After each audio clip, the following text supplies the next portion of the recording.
Senhor Jesus, amém. Ó Senhor Jesus, voltamos a Ti, Senhor, debaixo do Teu sangue, para que o Senhor possa nos usar e falar de acordo com a Tua vontade. Por isso nós pedimos ao Senhor a direção.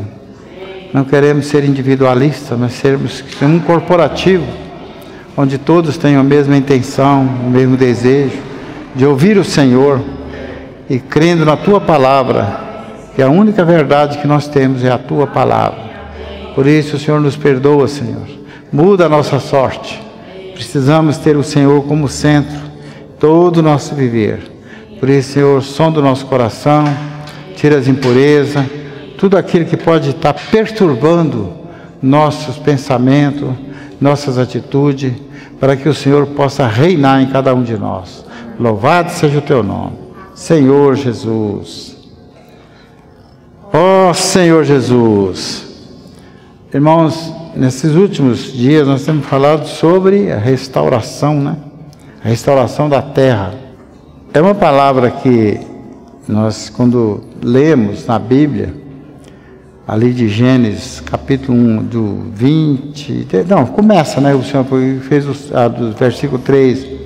Eu te disse, apareça a luz, criou a luz, veio o primeiro dia, o segundo dia, cada dia ele foi desenvolvendo a criação. Só que às vezes nós pegamos essa palavra de uma forma assim, muito na letra, né? Mas nós sabemos que o Senhor, essa restauração da terra, que o Senhor fez, em princípio, que Ele fez tudo isso aí, Ele fez para fazer o quê? Para que nessa terra pudesse produzir alguma coisa. Para que essa terra seja produtiva.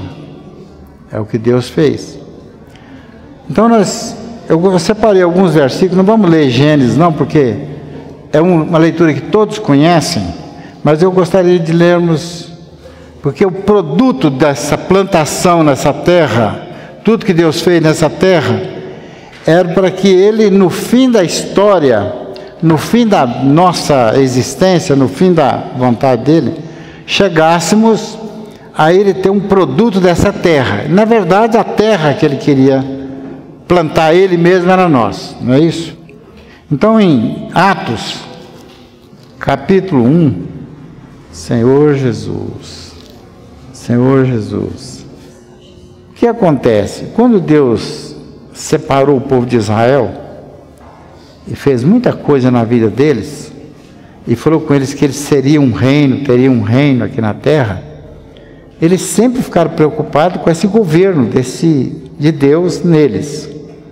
Alguns, os que creram no Senhor, sabiam dessa história que o Senhor queria ter um reino. Mas aí quando chega no capítulo 1, versículo 6, o Senhor estava concluindo a obra dele, depois dos 40 dias que ele passou com eles lá, e falou com eles o seguinte, no versículo 6. Então, os que estavam reunidos lhe perguntaram, Senhor, será esse tempo em que restaure o reino a Israel? O que eles estavam pensando? Que a restauração Deus fez na terra, ia fazer na terra de Israel, ia restaurar o reino deles lá, a terra deles, lá nesse contexto aqui. Então aqui nós começamos a perceber que eles não estavam preocupados em fazer a vontade de Deus, mas que levantasse o reino deles, o governo deles. Porque muitas pessoas hoje em dia às vezes pensam que eles, quando crê no Senhor, Ele pode levantar um governo e começa a impor o governo deles como se fosse aquilo, a vontade de Deus.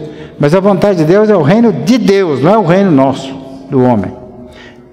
Prosseguindo no capítulo 3 de Atos mesmo, versículo 19 em diante, começa, Senhor Jesus. Pedro aqui estava discursando no templo e falou assim, arrependei-vos, pois e convertei-vos, para serem cancelados os vossos pecados. Até aqui ele estava entre os judeus ainda, a fim de que que, da presença do Senhor venham tempos de refrigério, e que envie Ele, o Cristo, que já vos foi designado Jesus, ao qual é necessário que o céu receba até ao tempo da restauração e de todas as coisas de que Deus falou por boca dos seus santos profetas desde a antiguidade. Nós sabemos que quem escreveu Gênesis foi quem? Quem escreveu Gênesis? Moisés. Moisés era um profeta, não era? Então o Senhor já tinha falado com ele lá. Vamos ler o 21 novamente. Ao qual é necessário que o céu o receba até o tempo da... Então ainda não veio para restaurar. Ele não veio para restaurar. De todas as coisas, ele vai restaurar todas as coisas de que Deus falou por boca dos seus santos profetas desde a antiguidade. Então aqui está falando que há uma promessa do Senhor vir para restaurar todas as coisas. Mas esse Cristo foi recolhido ao céu. Então ele não veio ainda. Não está aqui para restaurar todas essas coisas. Só o Pedro falando aqui. Aí, quando nós continuamos a falar sobre a restauração da terra, numa visão espiritual, para saber por que e o que é restauração. Restaurar não quer dizer que você vai restaurar uma coisa nova. Coisa nova você não restaura, você conserva, né? Mas quando uma coisa é danificada, ela precisa ser restaurada. Então, quando Deus estava restaurando aquela terra, era para colocar o homem ali, porque a terra tinha sido danificada. Então, ali mostra que essa restauração, conforme vimos, ela começou quando a luz apareceu. Porque sem luz, como é que você vai restaurar as coisas se você não está vendo nada? Você não vê nem problema, você não vê defeito, você não vê nada, você não tem como restaurar. Esse seria o propósito de Deus, o Deus eterno. É o propósito eterno de Deus, restaurar todas as coisas. Então nós precisamos, irmão, da revelação da palavra, do falar de Deus. Nós precisamos do testificar em nosso espírito, vai testificar em nosso espírito, ao ouvirmos, para não cairmos. Se nós não testificar no nosso espírito, tem muitas pessoas, a gente tem comunhão com muitos irmãos, então tem irmão que às vezes ele fala umas coisas, parece que ele escuta aqui, mas não entende o que está sendo falado. Não foi testificado no espírito, não foi testado no espírito dele determinadas coisas. Por isso, ele tem a oportunidade de cair. Porque precisa de ser testado. Vamos ler um versículo aqui em Senhor Jesus. Mateus 15. Ó Senhor Jesus. Mateus 15, versículo 14. O Senhor, quando veio, ele veio como luz, não foi? E a luz faz você ver. E uma pessoa cega vê? Não vê. Então a gente fala assim, o 14. Deixai-os, são cegos, guias de cegos. Ora, se um cego guiar outro cego, cairão ambos no barranco. Então lhes disse Pedro, explica-nos a parábola. Veja, quando o Senhor estava falando isso, Pedro mesmo ainda não entendeu. Vamos ler no outro evangelho, que tem essa aí, Lucas 6, 39. Ver se o Lucas consegue falar de uma forma melhor para nós. É a mesma palavra, só que vista por pessoas diferentes. Propôs-lhe também uma parábola. Pode, porventura, um cego guiar outro cego? Não cairão ambos no barranco? Agora nós começamos a pensar o seguinte, quer ver? Senhor Jesus, que quando uma pessoa está guiando o outro e ele não consegue enxergar realmente aonde ele vai, ele está levando ele para onde? Para o buraco. Por isso, irmão, que nós precisamos de entender que quando nós fazemos qualquer coisa que esteja fora dessa palavra, fora da vontade de Deus, nós não estamos enxergando, mas queremos que os outros sigam aquilo. A expressão que nós temos visto, agora eu vou falar uma coisa que os irmãos às vezes podem ficar meio coisa. Vamos pensar o seguinte: quando nós vemos que a igreja, a igreja primitiva, ela expressava a vontade total de Deus, o que os irmãos acham? A igreja primitiva, ela expressava a vontade total de Deus? O que os irmãos acham? Acham que expressava? É o modelo, né? Mas fazia toda a vontade de Deus? É? Então vamos ler. Vamos continuar lendo. Quando nós chegamos no próprio livro de Atos, capítulo 1, versículo 8, o que o Senhor falou com eles ali? 1, versículo 8. Mas, ao descer sobre vós o Espírito Santo, e sereis minhas testemunhas, tanto em Jerusalém, em toda a Judéia, Samaria, até os confins da terra. Fizeram isso? Fizeram isso, irmão? E aí? Então não fez. Não fez toda a vontade. Quando nós chegamos no capítulo 8, levantou-se uma grande perseguição, não foi? Uma grande perseguição para espalhar aquele povo, que eles ficaram quietos ali, todo mundo era... E eles faziam algumas coisas ainda, que nós lemos, até o próprio, aquele que foi morto, como é que é o nome dele? Estevão, isso. Ele estava ali para resolver problema de turma que vinha para Jerusalém, para concentrar em Jerusalém, viúvas, não sei o que, pessoal que cria no Senhor, e eles pegavam as coisas que eles tinham, distribuía, não é isso? Para dar comida para as pessoas e todo mundo, e o Senhor acrescentava as pessoas ali. As pessoas iam acrescentar, o Senhor acrescentava. Mas a vontade do Senhor é que ficasse em Jerusalém? Não era. Não era isso, né? A prova disso tanto que eles estavam tanta vontade que o Senhor voltasse para restaurar o reino de Israel, que eles não saíram para pregar o Evangelho. Ficaram ali, vamos distribuir o que nós temos, levar para quem? Pra tomar conta? Eles levavam e punham aos pés dos apóstolos. Eles colocavam nos pés dos apóstolos. Então ali para os apóstolos tomar conta. Em Jerusalém habitavam os que estão em Atos 1:8. Habitavam ou não? Vamos de novo. Em Jerusalém, aqui em Atos 1:8, não falou que era para sair?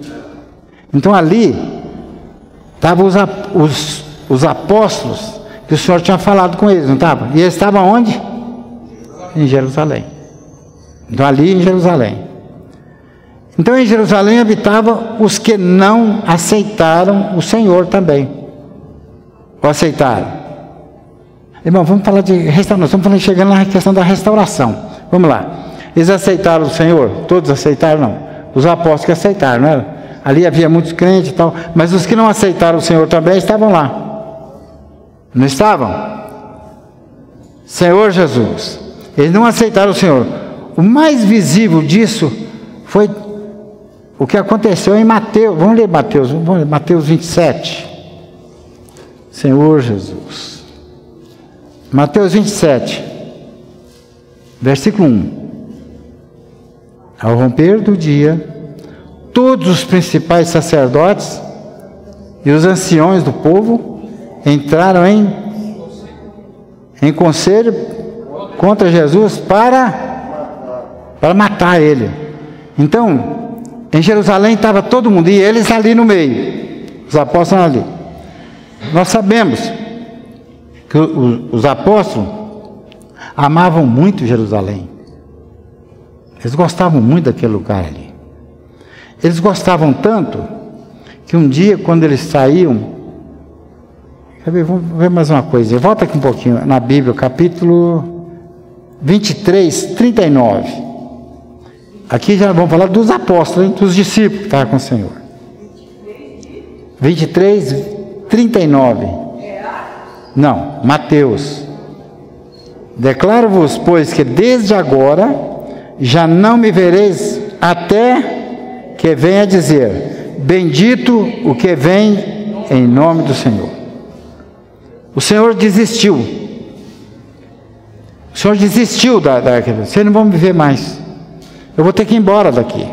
Aí no capítulo 24, tendo Jesus saído do templo, ia se retirando, quando se aproximaram dele, os seus, para lhe mostrar a construção do templo. Olha, eles tinham um amor por aquele templo, né? Não. Senhor, olha o que tem aqui, Senhor. É o 24, 1. Olha, Senhor, que templo que nós fizemos aqui. Que local de reunião que nós fizemos em Birité, né? Amor, templo, local assim. Aí o Senhor dá uma resposta muito esquisita para ele, não dá? Ele, porém, lhes disse: não vedes tudo isso? Em verdade vos digo que não ficará aqui pedra sobre pedra. Não vai existir templo daqui a uns tempos. Não vai existir. Vou derrubar isso tudo. Porque vocês me deixaram por causa do templo, me deixaram por causa de outras coisas que eles faziam lá também, que não aceitavam o Senhor, não saíram para fazer a vontade do Senhor. Então eu vou derrubar isso tudo aqui. Vamos ler mais um versículo aqui nesse capítulo? E ele lhes respondeu: vede que ninguém vos engane. Então eu estou advertindo você para você não ser enganado, porque virão muitos em meu nome. Mas por que não vinha no nome dos líderes lá, das religiões deles, dos saduceus, dos fariseus? Vinha em nome do Senhor para fazer o quê? Enganar muitos. Que eles não vinham em nome de outra religião, eles vinham em nome do Senhor. Muitas pessoas usam o nome do Senhor para enganar as pessoas. Você sabia disso? O Senhor não falou com eles? Muitos virão em meu nome e enganarão a muitos, porque virão muitos em meu nome dizendo: eu sou Cristo, e enganarão a muitos. E certamente ouvireis falar de guerras, rumores de guerra.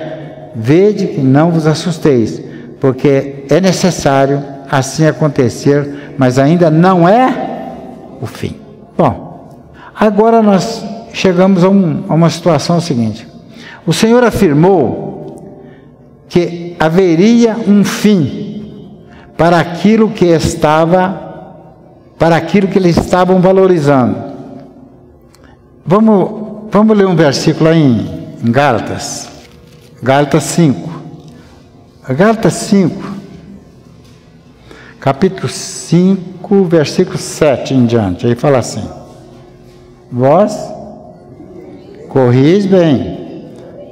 Quem vos impediu de continuar a obedecer a verdade? O que é a verdade, irmãos? Onde tem isso na Bíblia? Hein? Onde está escrito isso na Bíblia? João 17, né? Santifica-os a tua palavra é a verdade. Veja bem, vós corris bem. Quem vos impediu de continuardes a obedecer à verdade? Então existe uma verdade que ela pode estar sendo barrada. Em vez de nós ouvir a verdade, nós ouvimos alguém. Aí continua: esta persuasão não vem daquele que vos chama. Nós estamos na igreja por causa de quem? Por causa do Senhor. O Senhor que nos chamou? Amém. Mas se vem alguém persuadindo que não deve ser assim, nem ser assado, não pode ter a verdade, que é a palavra, então está persuadindo alguém a não prosseguir, a não continuar nessa edificação, está querendo danificar. Senhor Jesus, aí ele fala assim, um pouco de fermento leveda. Aqui entra uma coisinha. Então quer dizer que um pouquinho de ensinamento que não está na palavra pode mudar a chave, mudar a direção. Por isso, irmão, que todo lugar você vê, tem um grupo falando que é assim, outro é assado e tal, e eles às vezes pegam um versículo da Bíblia e torna ele como uma verdade. E se pega um versículo e torna ele como uma verdade, o que é a verdade? Não é a palavra do Senhor? Toda a palavra? Ou tem uma palavra só que é verdade, o resto não é? Toda a palavra é verdade. No versículo, Senhor Jesus, versículo 9, 10, né? Confio, no versículo 10, como é que está escrito aí? De vós, no Senhor, que não sentimento, mas aquele que vos perturba, seja ele também. Vamos ler esse versículo, ficou meio embolado, não ficou, irmão? Vamos ler de novo. Confio de vós no Senhor, que não alimentareis nenhum outro sentimento, mas aquele que vos perturba, seja irá condenação. Olha bem, o Paulo está falando assim, olha, eu confio que isso não vai, mas aquele que está perturbando vocês vai sofrer condenação. Aí ele continua, eu porém, irmãos, se ainda prego, porque o problema maior estava em fazer certas coisas com a circuncisão, né, para dizer que era cristão.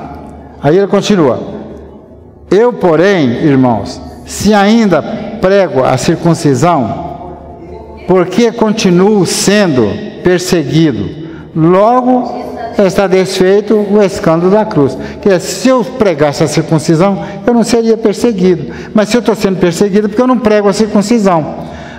Agora, esse versículo aí, deixa eu ver se é esse mesmo. Sim, ele mesmo. Versículo 12. Quem achou pode ler aí. Bem forte.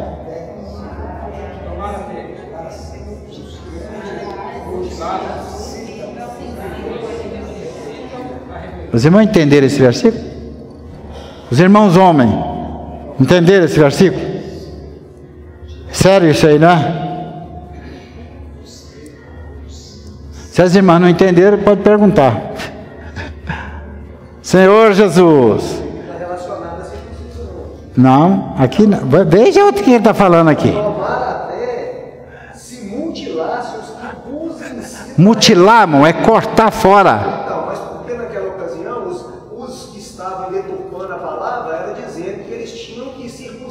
Sim, mas aí você fala assim, ó, tomara que esses que estão falando você circuncidar, até se mutilem. Isso, é isso aí. Está falando aqui, ó. Você está criando problema com circuncisão aí? Mutila, então acabou. Aí você não vai ter problema mais. E o que ele falou? Parece que ele falou assim, meio desgostoso, né, com a situação, não parece?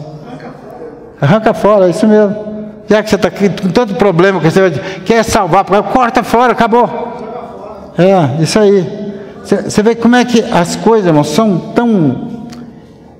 Eu não sei como é que a gente pode colocar essa palavra assim, né? Mas eu gostaria que nós lêssemos mais 3 versículos, mais 13 até o 15. Porque vós, irmãos, fostes chamados à liberdade, porém não useis da liberdade para dar ocasião à carne.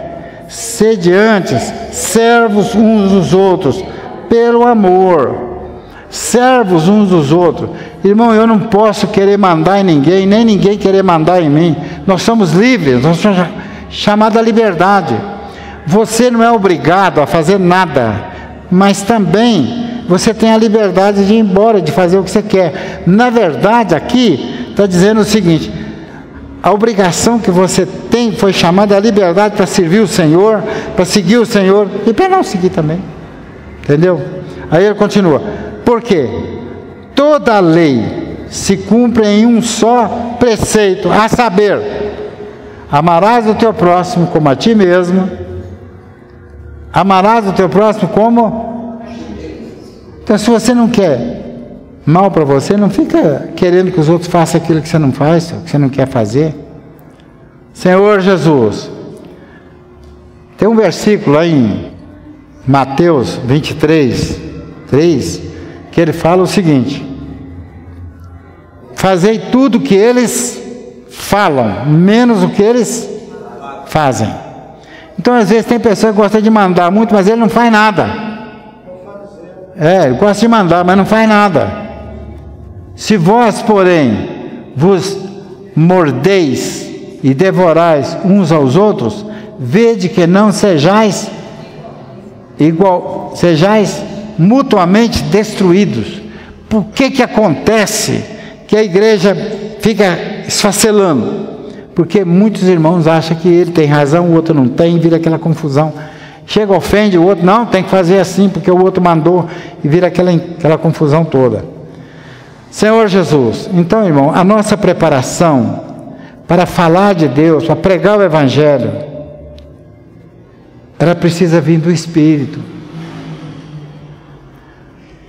Nós sabemos, conhecemos, podemos ler muitos livros que às vezes as pessoas têm. Eu gosto de ler, para o irmão, eu gosto de ler. Tudo que vejo que é novidade assim, eu gosto de entrar, conhecer. Mas o que eu quero dizer é o seguinte: a questão de pregar o Evangelho é só coisa de Deus. Não adianta você querer inventar uma fórmula, fazer um artifício para achar que vai pregar o Evangelho. Irmão, não vai. O artifício, quantos artifícios foi feito desde quando eu estou reunindo na vida da igreja e não deu o resultado que todo mundo esperava. Eu vou confessar para os irmãos, não sei, alguns irmãos aqui, pode ser desse tempo, não sei. Um irmão, ele falava assim: olha, se fizer isso assim, o senhor volta. Fazendo assim, o senhor vai voltar. E ele saiu para a América do Sul, para outro lado aí, pregando o Evangelho e tal, fazendo um tipo de pregação que ele achou que aquilo que dava resultado. Aí eu pergunto para os irmãos: vocês acham que você fazendo alguma coisa vai dar resultado? Ou se o senhor pegar e você fazer de você alguma coisa, ele vai dar resultado? Aí vai. Mas se você pegar e vai fazer, o Senhor me colocou, eu falo com os irmãos, a experiência que nós temos de vida, irmão. Quando eu não conhecia a igreja ainda, mas eu queria, eu tinha o pensamento que era a igreja. Eu tinha vontade de comprar um lugar, não aqui. Eu tinha vontade de comprar um lugar lá em Contagem, Belo Horizonte, Betim, lugar mais perto da BR. Aí eu saí para procurar um lugar para comprar um imóvel. E eu procurava aqui, procurava ali, nunca dava certo. Teve um cara que eu liguei para ele e falei assim: vamos lá passar a escritura. Eu estava com dinheiro, falei: vamos lá, vamos passar a escritura do imóvel. E eu cheguei lá, nada, o cara não quis vender mais. Uma coisa estranha.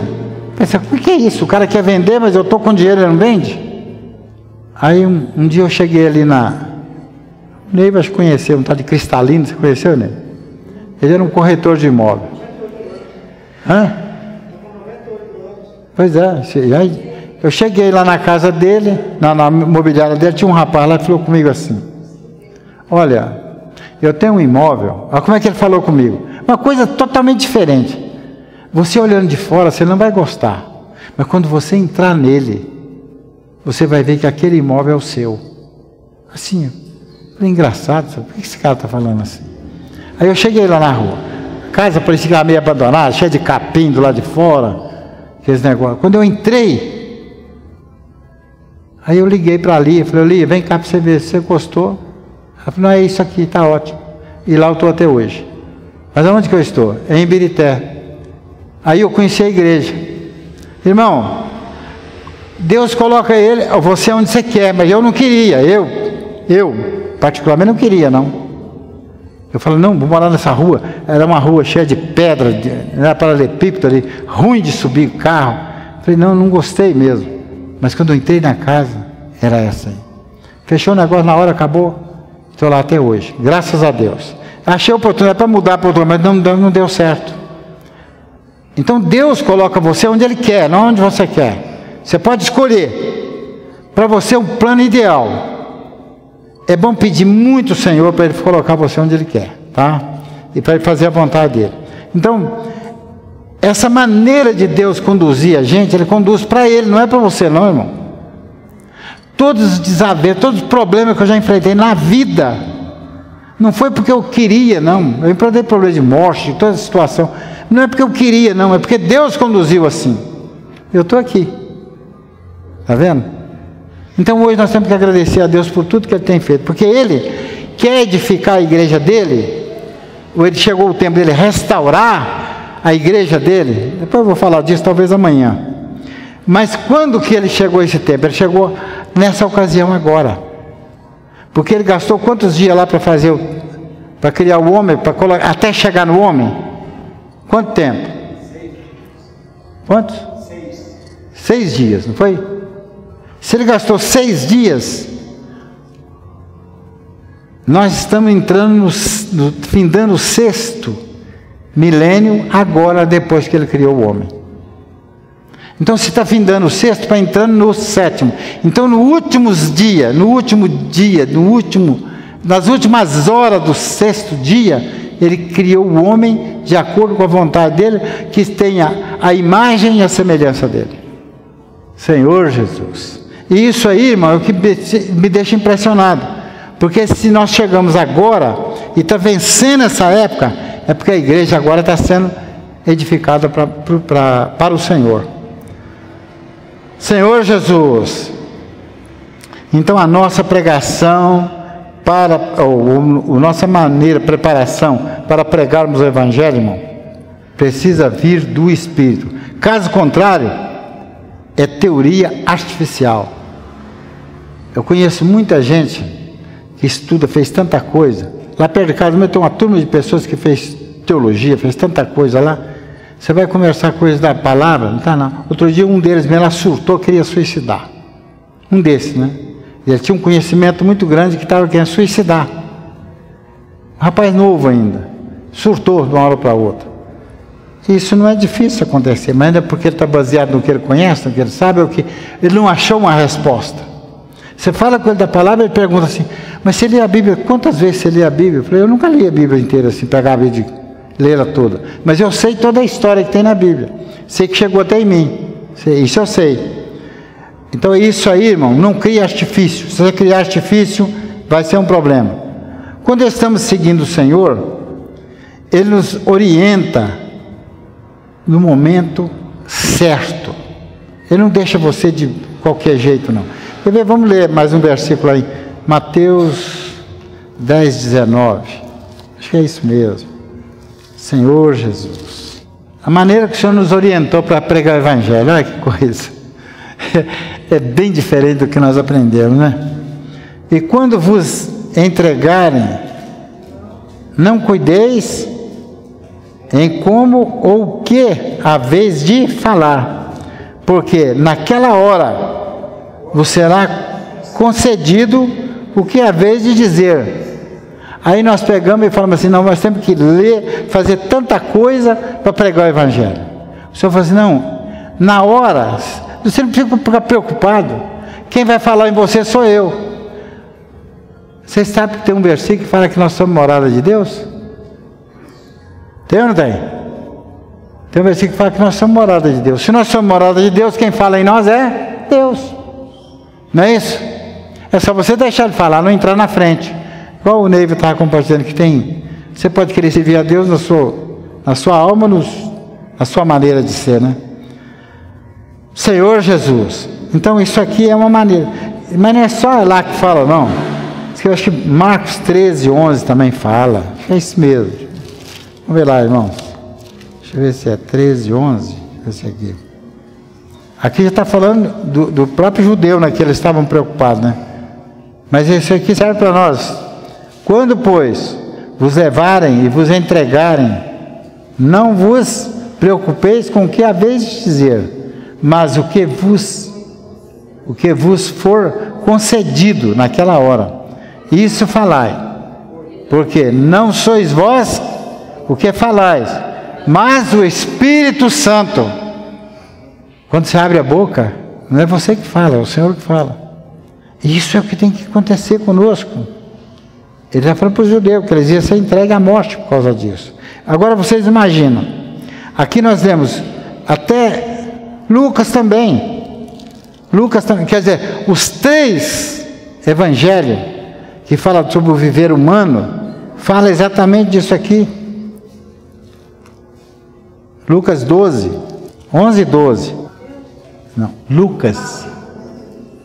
Quando vos levarem às sinagogas e perante os governadores e as autoridades, não vos preocupeis quanto ao modo por que respondereis, nem quanto às coisas que tiverdes de falar, porque o Espírito Santo vos ensinará naquela mesma hora as coisas que deveis dizer. Então, se você é um cristão, não fica preocupado com o que você tem que falar, que você tem que ler. Não. O Senhor é que quer falar em você. Mas às vezes nós gostamos de entender que os outros têm que falar em nós, ou nós falamos nos outros. É umas coisas assim bem complicadas. Porque quando o Senhor mandou ele sair para pregar o Evangelho, ele falou: você não leva alforje, não leva nada. Então vocês vão lá falar aquilo que vocês viram, que vocês sentem. Senhor Jesus, isso tudo, irmão, mostra que o Senhor quer nos dar um coração de servos, né? E vocês sabiam que essa palavra, ela não era falada nesses 3 evangelhos, mas ela foi falada em Salmos também. Não vamos ler lá, porque em Salmos também foi falada essa mesma palavra. Não devemos imitar os outros, irmão, mas ser seguidores de Cristo. Paulo chegou a dizer que alguém que poderia imitá-lo, como ele seguia a Cristo. Quer dizer, você vai me imitar, mas o que eu faço em Cristo, não o que eu faço do meu jeito. Sede meus imitadores, como eu sou de Cristo. Mas tem muitos irmãos que gostam de imitar o outro, repetir o que ele fala, falar do jeito que ele fala. Não, você tem que imitar como ele imita Cristo. Foi isso que ele falou. Isso está escrito em 1 Coríntios 11, 1. Sede meus imitadores, como eu sou de Cristo.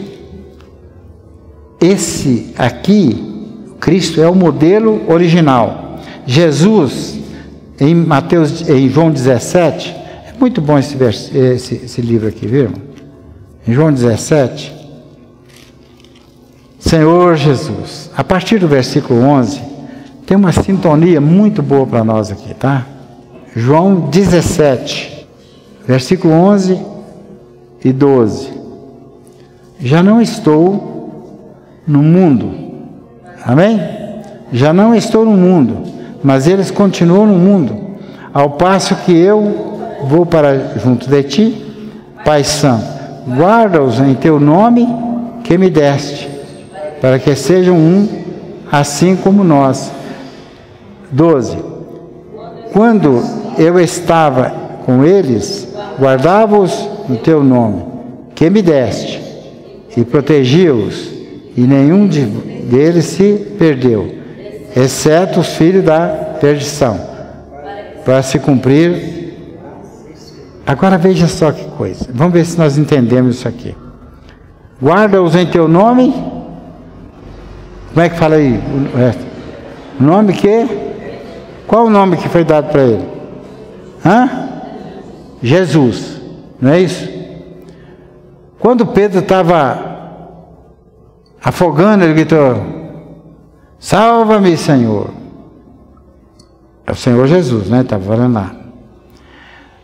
Todas as vezes que o servo do sumo sacerdote, um dos apóstolos, cortou, Marcos, né?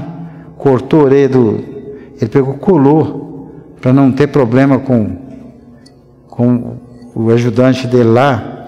Então o Senhor sempre cuidou deles. Sempre o Senhor cuidou deles. Então, o Senhor cuidava deles para não terem problemas. Agora vamos ver o versículo 14. Senhor Jesus. E 15. Eu lhes tenho dado a tua palavra, e o mundo os odiou, porque eles não são do mundo, como também eu não sou. Não peço que os tires do mundo, e sim que os guarde do mal. Então, se nós estamos nesse mundo, mas nós não somos desse mundo. Então, o Senhor fazia assim: guarda eles do mal, livra eles do maligno. Esse mal aqui é maligno, né? Livra eles do maligno. Porque eu não sou do mundo, eles também não são do mundo. Esse nome do Senhor é o que devemos preservar. É o que nos guarda, é a nossa salvação e socorro. Vamos aqui, não lemos o Gênesis, que é a leitura que teríamos que ler, né? Mas vamos ler só um versículo lá, para a gente concluir essa palavra aqui, quer ver? Em Gênesis capítulo 1, Senhor Jesus, no versículo 26, ele fala assim, não, eu começo do 24 em diante. Nesse versículo aqui começa falando, no 23 começa, foi a tarde da manhã do 5º dia, não é? Daí para frente tudo foi no 6º dia, mas quando chega no 26, ele fala, também disse Deus, façamos o homem a nossa imagem, conforme a nossa semelhança. Tenha ele domínio sobre os peixes do mar, sobre as aves do céu, sobre os animais domésticos, sobre toda a terra e sobre todos os répteis que rastejam pela terra. Criou, pois, Deus o homem, a sua imagem, e a imagem de Deus o criou, homem e mulher. E Deus o abençoou e lhes disse, sede fecundo, multiplicai-vos, enchei a terra e sujeitai e dominai sobre os peixes do mar, sobre as aves do céu, sobre todo animal que rasteja. Aqui, quando Deus criou o homem, ele foi no finalzinho da criação, ele criou o homem, estava tudo pronto para o homem usar, para o homem fazer o que Deus queria. Você entende?